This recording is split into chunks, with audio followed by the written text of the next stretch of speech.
quoi dans cette vidéo? 2 mythes très répandus qui ont tendance à gâcher la liberté, le style de vie que le MLM peut vous apporter. Ces 2 mythes-là sont à bannir et ces 2 mythes-là sont à prendre en compte parce que ça a un impact vraiment sur l'image du MLM.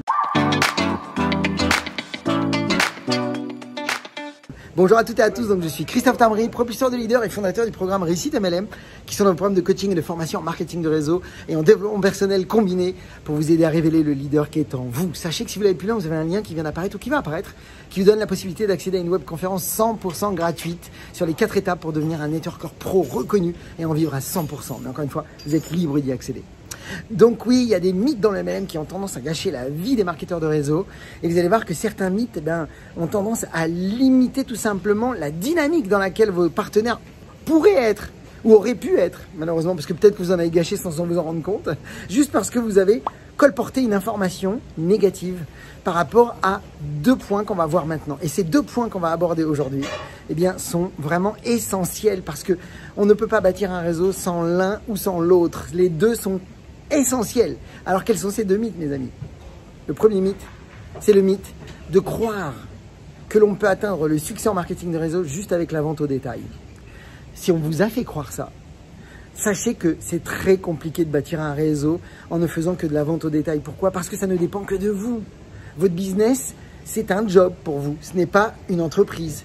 Ce n'est pas un business de liberté. Parce que si vous n'êtes pas disponible pendant un certain temps pour X raisons, bien votre business ne tourne plus. Alors oui, vous avez peut-être quelques clients fidèles, mais est-ce que ça va perdurer si vous ne mettez plus d'efforts dessus? Non. Vous allez devoir mettre des efforts, ça ne dépend que de vous. Clairement, vous êtes en train d'échanger du temps contre de l'argent. Est-ce que c'est ça la magie du MLM? Évidemment que non. Mais est-ce qu'on peut construire un réseau en partant de la vente? Oh que oui. C'est génial même. Parce que si vous êtes à l'aise avec ça, c'est magnifique. Parce que si vous aimez vendre des produits, que vous êtes à l'aise pour vendre des produits, rien ne vous empêche de passer vos clients ambassadeurs, pour qu'ils vous recommandent du monde. Mais d'ambassadeurs, c'est une occasion géniale de leur proposer de devenir distributeurs. Parce que vous leur montrez que ce qu'ils ont fait gratuitement, même si vous leur avez donné un produit peut-être en échange, d'organiser une présentation grâce à eux, avec leur propre cercle d'influence, eh bien vous pourriez leur montrer comment maintenant ils pourraient gagner de l'argent avec ça. Ou vous pourriez même ne serait-ce que vous intéresser à eux, savoir comment ça va pour eux actuellement financièrement ou professionnellement, vu le contexte. C'est une super occasion de pouvoir rebondir et de leur dire maintenant que tu connais ces produits, qu'est-ce que tu en penses? Qu'est-ce que tu penserais de l'idée d'en savoir plus sur le modèle d'affaires? Voilà une bonne façon. Mais croire que vous allez bâtir un réseau juste avec la vente au détail, c'est un leurre. Je vous en supplie. C'est comme si vous étiez dans un bateau, vous avez 2 rames. Vous avez la rame client, la rame partenaire. Là, vous n'avez qu'une rame, la rame client. Qu'est-ce qui se passe si vous n'avez qu'une rame dans un bateau? On tourne en rond? Ok. Deuxième mythe, mes amis. Écoutez bien, parce qu'il est très en lien avec le premier. Le deuxième mythe, c'est de croire qu'il n'y a pas besoin de vendre de produits dans le réseau et qu'il ne suffit que de recruter. Ça, c'est un mythe désastreux.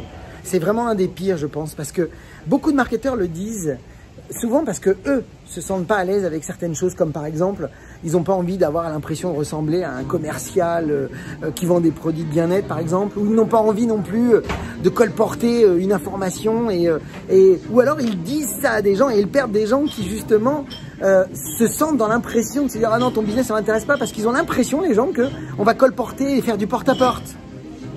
Mais la vérité c'est que vous le savez au sein de notre académie on enseigne des méthodes bienveillantes, élégantes et qui sont vraiment dans une posture où vous n'êtes plus à attendre après les gens, vous n'avez pas besoin de supplier des gens. C'est vous qui avez une offre merveilleuse. C'est vous qui pouvez donner la chance à des gens de vous rencontrer. C'est vous qui pouvez changer la vie des gens. Donc, votre temps, il est précieux et ça se mérite. Donc, vous devez absolument maintenant apprendre à qualifier des prospects pour que ce soit eux qui s'invitent à vous. Et donc, pourquoi je vous dis que c'est un mythe? Mais parce que si vous bâtissez un réseau juste de partenaires sans clients, c'est un château de cartes. C'est ce qu'on appelle un business crêpe. C'est juste donc impossible. C'est comme si vous me disiez, je vais bâtir ma maison. Imaginez que vous voulez bâtir votre maison de pierre, là. Vous avez votre empire, là, vous êtes en train de construire. Votre bâtisse, c'est magnifique. Et en fait, toutes les pierres qui représentent votre maison, eh bien, ce sont vos partenaires. Mais qu'est-ce qui va sceller les pierres entre elles? C'est le ciment. Et le ciment, c'est quoi? C'est les clients. Idéalement, vous devriez avoir les deux, mes amis. Vous devriez avoir des partenaires et des clients. Donc toutes et tous, et tout le monde devra avoir une base client constante. Tout le monde devra avoir des partenaires tous les mois et tout le monde devra avoir une base client tous les mois. Une des meilleures choses que je vous recommande, c'est quand vous formez vos nouveaux partenaires, faites-leur avoir tout de suite 10 clients. Tout de suite. Faites-leur gagner au moins 500 € même et qu'il y ait une base de 500 € minimum tout de suite. entre leurs clients et leurs commandes à eux. Vous allez voir que vous allez commencer à générer du chiffre. Vous allez voir que vous allez commencer à donner le bon élan. Et donc, qu'est-ce que ça veut dire? Ça veut dire qu'un bon réseau, c'est des partenaires et des clients. Et si je passe plus par la porte partenaire, eh ben, je propose aux gens qui veulent pas rentrer dans le business à devenir client. Et si je passe par la porte plutôt client et que j'aime plutôt faire ça, je pense tout le temps à ramener les gens à devenir, pourquoi pas, partenaires. Pas tous, tout le monde ne voudra pas, mais posez la question. Voilà mes amis, j'espère que vous avez bien compris que ces deux mythes sont à mettre de côté. Il vous faut les deux rames, la rame client, la rame partenaire. Et là, je vous assure, vous allez monter un bon business. Mes amis, partagez cette vidéo dans deux équipes parce que ça va les aider, parce que ça n'a jamais été le meilleur moment pour réussir. Puis comme d'habitude, osez faire ce que vous n'avez jamais fait. Croyez en vous et surtout, agissez pour révéler le leader qui est en vous.